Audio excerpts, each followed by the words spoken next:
Welcome to Future Stories. Today I have a very special guest, host of Future Hidden Movie Gems, Ty. Hey, happy to be here. All right. Thanks for having me on. I love the show. It's like, I feel weird talking because you're usually the host of that. So, but anyways, Ty, tell us where you served your mission. Yes, I served my mission for the Church of Jesus Christ of Latter-day Saints in Chile, Rancagua, which I pronounced Chile Rancuaga when I opened my mission call. Didn't know anything about it. And that was back in January of 2012. And then I came home December of 2013. So yes, I served a woman mission. I only missed one Christmas away from my family. And yeah, it was honorable, so I wasn't like dishonorably discharged or whatever you call it. I wasn't excommunicated either, but yeah. They gave us a choice. They're like, you can go home like December 19th of this year, or you can wait until like January 13th or something. And I was like, I'll go home. And so did all the other gringos with me. We all went home. And only the Latins were like, my parents said, you only get 2 Christmases on your mission ever, and the rest are, are home. I'm like, yeah, or you could have one Christmas on your mission and then go home and spend it with your family. So I know. When people were saying like, "Oh, I wanted to ask for an extension on my mission," when I heard I was when it was time to go home, I was excited to see my family. I don't know about it. I couldn't wait to get home. I couldn't wait to watch movies, dude. I couldn't wait to kiss a woman. Just see a woman. Yeah. Or when you'd be teaching people and there'd be a movie playing in the background, you're like, "Oh my gosh, this might be the coolest movie I've ever seen." Yeah. The first movie I saw, I think, was Home Alone, or no, was it Man of Steel? Was the first movie? Oh, jeez. Well, Man of Steel. Oh, you're talking about after, or you're talking about on your mission? No, yeah, home for my mission. Okay. First movie we watched as a family was Man of Steel, and I was like, wow, like special effects have really come a long way. 2 years. That whole city really looked like it got destroyed. So, and then it was Home Alone, and then it was Wreck-It Ralph. I still know the first 3 movies I watched, and then after that, I remember showing you Wreck-It Ralph. I was trying to ease you into that. Yeah, you're like, here, let's watch Wreck-It Ralph, and then you're gonna watch Django Unchained. And Hunger Games. Children just murdering each other. I was just like having such a visceral reaction to it. I was like, oh my gosh. Yeah, mine was 13 Miracles and then Harry Potter, and I'm like, Harry Potter's so dark. I famously, on my mission, they announced the Hobbit movies. So this is before like we knew how bad the Hobbit movies would be, but I was like, Peter Jackson's going to be doing the Hobbit. If they cut it down to just one movie, a 3-hour movie, it would be good. There's probably a good 3-hour movie in all 18 hours that they have now in the Hobbit.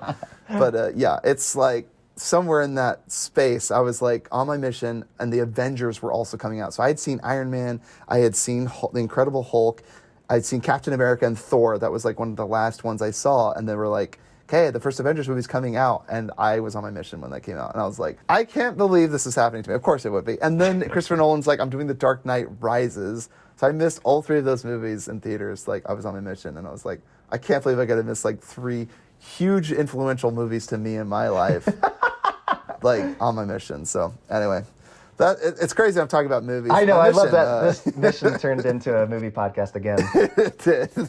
Clearly we are passionate about it. Yes. So let's first get into, let's see, one of your favorite stories. Favorite stories? Geez. I would just say it always boils down to my favorite people on my mission. I loved meeting some of the families that I had on my mission. There were, I call them my mission mothers. When I was in areas serving, I'm a bit of a mama's boy, unabashedly so. And serving, you'd get like a sister that lived in the ward that would like feed you, and they were just always so nice and so cordial. And you'd be fed, and you'd just be like, Hermana, thank you so much. Like, can you just be my adopted Chilean mother for the next few weeks or whatever while I'm here, because I'm homesick. I miss my family, of course. Serving 2 years away from home is like a big traumatic experience. And these women were so sweet, and they'd always be like, yes, Elder, of course, or, like, you're so sweet. I see so much of my son in you, and my son is now serving his mission somewhere else, and I want a mother wherever he's serving. Someone would be in Venezuela, someone would go to Mexico, and some even in the United States, and they'd be like, I just hope that people are watching over my son, and that's why I'll show you the same generosity, and I hope that people will show my son the same love and respect. And I was like, that's so wonderful. So just the people are unbelievably wonderful, the Chileans, just a wonderful, just great people. And then a few, just like the families, Veronica, Felipe, Italo Coelho, Joaquin, Roxanne, so many different people that changed my life, and I'm saying all these names. They don't mean anything to anyone, but they hold a really dear and near place in my heart. So One of your funny stories. funny stories. Okay, so I famously served in the mission with David Archuleta. He's like a famous musician. He got second place on American Idol shortly before coming out on the mission, and he agreed to serve a mission. And then like Jeffrey R. Holland came to the MTC and was like, "Listen, if you're going to serve a mission, you gotta agree to not sing any of your own songs. Like you can't be promoting any of your own music, but you're allowed to sing like church songs or from the church or whatever." And so when I was in the mission field, and they had general conference shortly after, and then there was like a video of the general conference, and there was a bunch of elders from the MTC that were singing at the Tabernacle Choir, Temple Square, or whatever what's that called? The big concert hall or whatever they call it at the General Conference Center. There was like a close-up shot of Archuleta, and everyone was like, "That's him." And I didn't actually see who it was. I was like, "Oh, I missed it." Like someone was like, "That's Archuleta, and he's coming out to the mission soon." So he actually gets there, and while he's there, the first time I meet him, I don't know who he is, but his trainer was awesome. His name was Carvajal. Elder Carvajal was like a really cool guy that I liked, and I thought he looked a lot like an actor. So I was like, "Hey, take a picture with me." And I gave Archuleta my camera, and I was like, "Take a picture of me and your companion." and I had no idea who Archuleta was, just like a lot of other people didn't. So my first interaction with David Archuleta was like, "Here, dork, hold this camera and take a picture of me and your companion. I think he looks a lot like Colin Farrell, the actor." So I was like, "Take a picture with me and him." And, like, I'm still thinking about movies and actors. And so I met him the first time, and then like he was singing in every single he was singing every single zone conference and district conference. So every missionary has to go to Santiago, which is just north of Rancagua, and you have to go get your carnet, which is a Chilean visa. And while I was up there, we had to stay in another missionary's home that was closer to Rancagua, or closer to Santiago. So we stayed overnight in Archuleta's house. So I was sleeping over in David Archuleta's house, and while we were all sleeping, there's like 6 of us missionaries, and I think there was probably maybe 5 twin beds, if that. So I remember sleeping, and I'm like trying to get comfortable. It's like impossible to do, right? And I get awakened in the night by a really soft, mild, and timid voice, like, "Elder Christensen, your snoring is like really, really bad, and like I can't sleep." It was David Archuleta. I woke him up with my snoring, and it wasn't the first time he woke me up. He wakes me up later in the night because I'm still snoring. So I woke him up twice. So I famously have slept with famous singer David Archuleta. So I'd like my wife to top that story. So.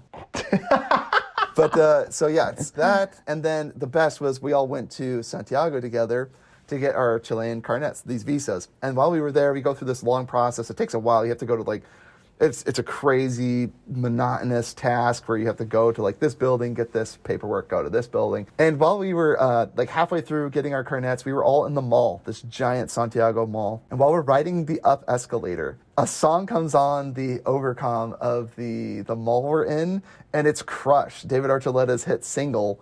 And it comes on, and it starts playing. It's like, "Oh, I can't sing like he is." Like, "And if you ever think when you're all alone," and like all the Latins didn't know the lyrics, but they were all poking him in the stomach, like teasing him. They're like, "Hey, like your song's coming on," and he was beet red, and it was just so funny to see him like so embarrassed, just humiliated that his song was playing, and we were all making fun of him for it. So we ended up standing outside the Santiago temple, and while we were there, this other missionary from a different mission in Chile was like standing there with his Latin companion. He's like, "Hey, you guys are from Rancagua?" He's like, "You know you have a famous Archuleta in your mission, right?" He's like, "How weird would it be to be his companion?" He's saying it in front of Archuleta. He doesn't know who he is. He just knows the name and reputation. And Archuleta's sitting there, and he's got his jacket folded over his name tag. He did it all the time to not show people who he was. So he would he was hiding with his jacket, his name tag. And he's like, "Oh, how weird would it be to be his companion? You know, he'd be singing all the time and everything." This guy's just like going on and on, like talking about Archuleta while he's there. It was just another funny story where like so many people didn't know who he was. Archuleta's like 5'5", so he's like the shortest kid imaginable. But man, does he have a voice like an angel. I mean, and those eyes, man, those honey miel eyes. What do you call it? Miel, honey golden eyes, man. I think he's a great singer. He's super humble, and he's a great kid. So anyway, those were the funny stories that I remember from David Archuleta. Our family has like famously been like, Alex was like companions with Elizabeth Smart. We just like our family seems to be like tied to all these famous members. Like someone's got to know the Osmonds, right, or something. We have powerful connections to people. It feels like at times, but in the end, I think I was sent to my mission because it's for crazy people. My mission president literally was a psychiatrist before going out to the mission field, so I really felt like I was a crazy person in a crazy part of the world, and being diagnosed being crazy. It's crazy. All of us were, and we were all just there for rehab or something, or to discover something about ourselves. So. So anyway, that's my funny stories. I don't know if any of them were laugh out loud funny, but That's great. I love it. And then one last thing I will say, just as far as funny, there's this thing that Chileans do, and I know I've mentioned this probably before, but they'd be like, Elder, tell us all the foods that you love. Tell us all the foods that you dislike. And I'm like, okay, that's easy. I love this, this, and this. And they're like, okay. And I'm like, okay, I definitely don't like mote con huesillo. Mote con huesillo is barley in a peach drink, and you take this fermented, like disgusting rotted soft peach that's been soaking in brine or something. I don't know what it is. It's just been floating in juice, and it's like this partially dissolved. It looks like a fetid pig in biology class, and this peach sits in this drink with like barley sitting at the bottom, and you drink it, and it's disgusting. And the peach still has a pit in it, so you can't eat the pit. So anyway, I'm like literally like, I don't like this drink. I show up to this hermana's house, and she's like, Elders, I prepared this meal for you, and I know that you said that you didn't like this food, but Elder, you haven't tried my mote con huesillo. And then I get there, she gives out the drink, it's sitting there, it's gelatinous, it's disgusting, it's pulsating, it's disgusting looking. I take the drink, and of course I muscle it down, and of course to be a nice guy, I tell her, Hermana, you're right. This is amazing. I don't know why I didn't tell her the truth. I should have been nice. I should have been like, look, Hermana, you got to stop doing this. The poor missionaries that are coming after me, you're going to keep feeding them their worst nightmares, and they have to be nice to you. And you keep thinking, you keep cyclically falling into this notion that your food is good and the people don't know what they actually like. And you feed them the food that they dislike and then have to lie to you saying it's good. Hermana, you're putting elders in a very compromising position. So stop doing that. So anyway, that was something that they did. I know only a few people did that. Not most Chileans were very sweet about that. They would ask, Elders, let us know. And so I actually learned the word for reverse psychology in Spanish. So I'd be like, look, I am serious. I don't want to try your mote con huesillo. I don't want to try it ever again. And if you prepare it, I will politely decline. I would tell them that very clearly. And it's only that one drink. And in fact, there was a sister that ended up getting relocated because of COVID. She ended up coming back. She served in Chile. And I told her, I was like, oh, so what did you enjoy there? What did you dislike there? And she mentioned, like, I was like, did you ever try mote con huesillo? And she goes, what's that? And I was like, oh, it's this barley drink with peach. And she's like, oh, you mean foot? She called the drink mote con huesillo foot. That was her name for it. And I'm like, yeah, that's pretty accurate. It's freaking disgusting, man. So anyway, that was the other humorous thing. Just all the Chilean food was amazing. Had so much wet chicken on my mission. It's insane. Like, they just throw it in a pot. It's just wet chicken in a chicken noodle soup with the chicken bones still in it and everything. Just like a chicken broth all the time. I had black beans once on my mission, and I had like one spicy thing. In the country of Chile, I thought like it's shaped like a Chilean, it's shaped like a chili pepper for Pete's sake, and nothing spicy there. They have one thing called ají, and I had a Mexican companion that was from Veracruz, and he's like, oh, dude, like I could put this in my eyes, it wouldn't even sting. Like he freaking lived off of spice, and his mother sent him spicy sauce that he could put in his food so he could feel like he was at home. So anyway, Chileans, surprisingly, not very spicy food, and all the chicken is boiled. So lots of boiled chicken. And then they love their salad, quote unquote. And it's just cabbage with a little bit of lemon squeezed on top of it and a little bit of oil and salt. That's it. It's just diced cabbage. But my companion lemon, salt, from and oil. Chile would complain about that all the time. He's like, I miss my verduras. I need verduras. Yeah. There was a good Chilean salad, which is onions and tomatoes with like a little bit of parsley on top. That was actually pretty good. And the weird thing is, Chile, they peel their tomatoes. How weird is that? They peel them. They take the time to peel off the skin of a tomato. Like that's love, man. And then my favorite, like humitas, which are basically tamales that everyone can like traditionally knows them as. Guess what? They don't put tasty meat and onions in them. It's just corn. Just straight blended corn. So it's like a corn mashed up paste. And they load it in the ears of corn that looks like a loaded diaper, and it's tied together with twine. And you eat it and you're like, oh, Hermana, this is great. It's just, and my companion, after the fourth day of eating corn, because it's corn season in Paine, so we're just stuffing our face with corn. He's like, Elder, say a prayer with me. I'm like, are you okay? He's like, just pray that we're not getting corn again for this meal. Please. And so, yeah, we offered the prayer, and sure enough, it was corn. God works in mysterious ways and has a sense of humor. What was that secondhand Lions? Corn, corn, more corn. Yeah, it felt like that because it's just blended corn. And so it's like even finer than actual kernels. It's just like blended corn paste, and you're just eating it. And you're just like, so good, dude. So great food. Loved it. Oh, a wild story. Wild story. Okay, so like third or fourth evening that I was there, I'm like, culture shock. I don't speak Spanish well at all. I'd been in the MTC for about almost 2 months, so I'm like learning the basics of Spanish. Basically, I can say who I am and tell you about the church, but I couldn't tell you I need to go to the bathroom. Like I didn't even need of emergency and medical assistance. Like I didn't know any of that stuff. I just knew, hey, Joseph Smith was a prophet of God. Like that's it. Like that's all I knew. It's like the best 2 years when he's like, Yes, that's I'm not in the trouble. language they taught me in the MTC. Exactly. Yeah, that is not the same language they taught me. No way, no how. I was in culture shock. I was getting a headache. I had like elevation sickness.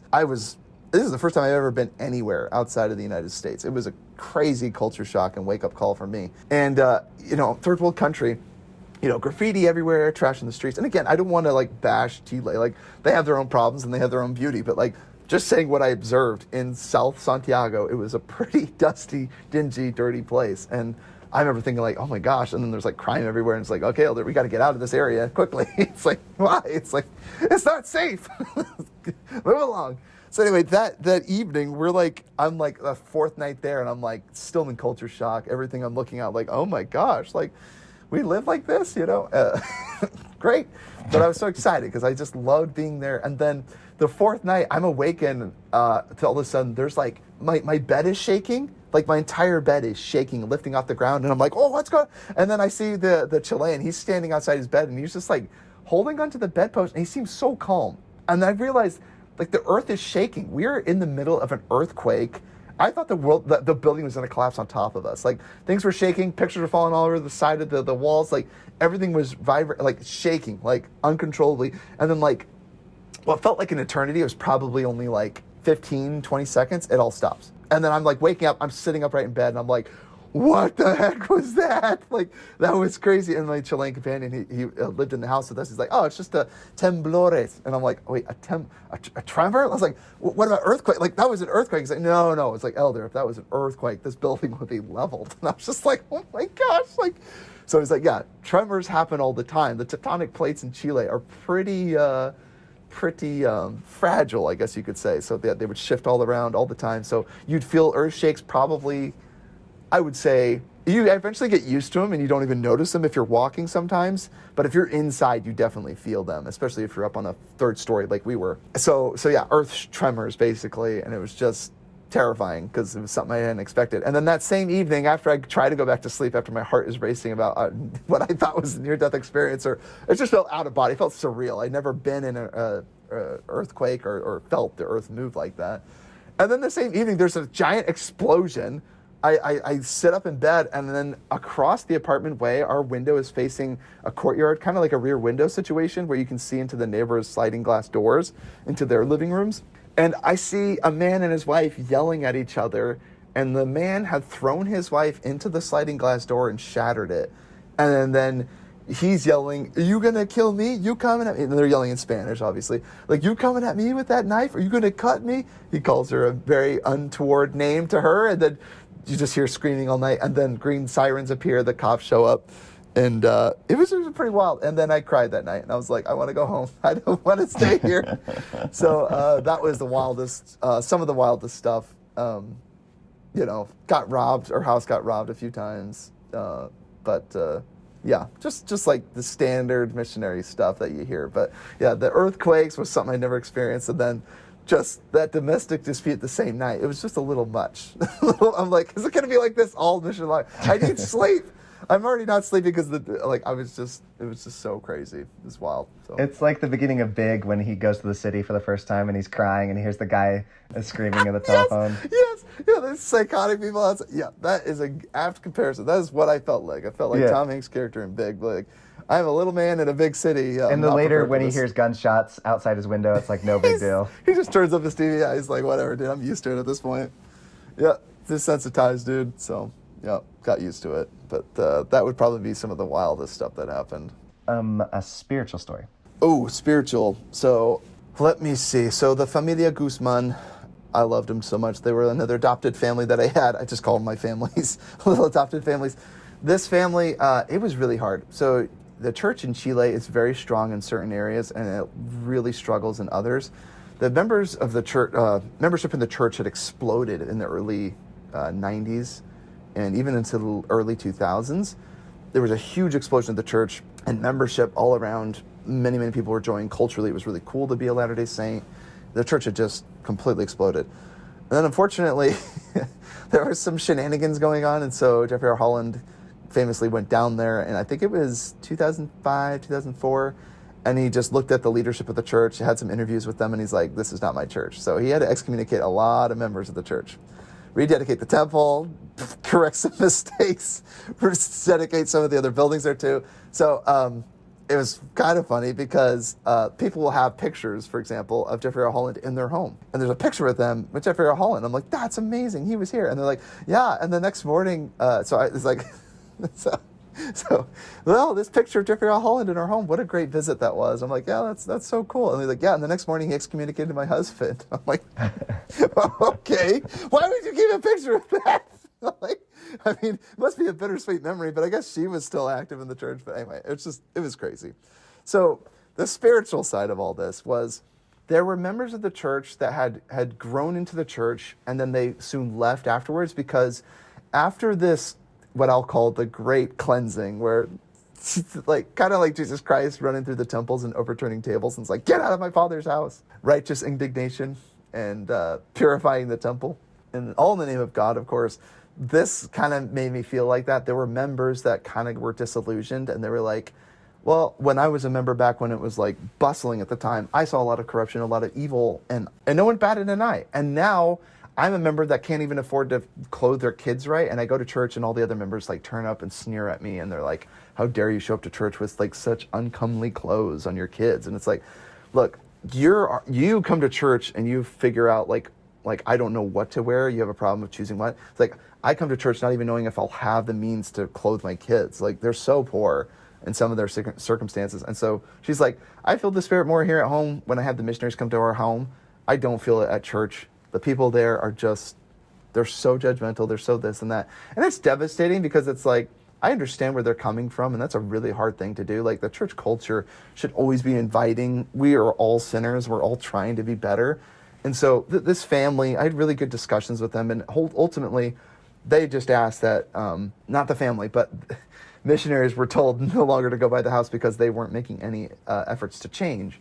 And I was like, I don't think that's fair. I don't think, and again, I get that the idea is like, well, they could be a bad influence on the missionaries, telling them how evil and wicked the church is. It's like, no, I think it was really important for them to have that spiritual fulfillment, even if you just went and shared a scripture with them, just to keep that connection going. Because the idea that like, you should be like a successful missionary by continuing to find new people. It's like, some people need a lot more help than others. Like, some people are ready to hear the gospel, and they'll, at the drop of a hat, they're ready to hear the gospel. It's familiar to them. They feel like they've heard it before. It's like nostalgic. It's like deja vu, and they accept the gospel, and it changes their life, and they're living so much better. In this instance, it was like this family had so many difficult things in the past that had offended them from the church and the members there.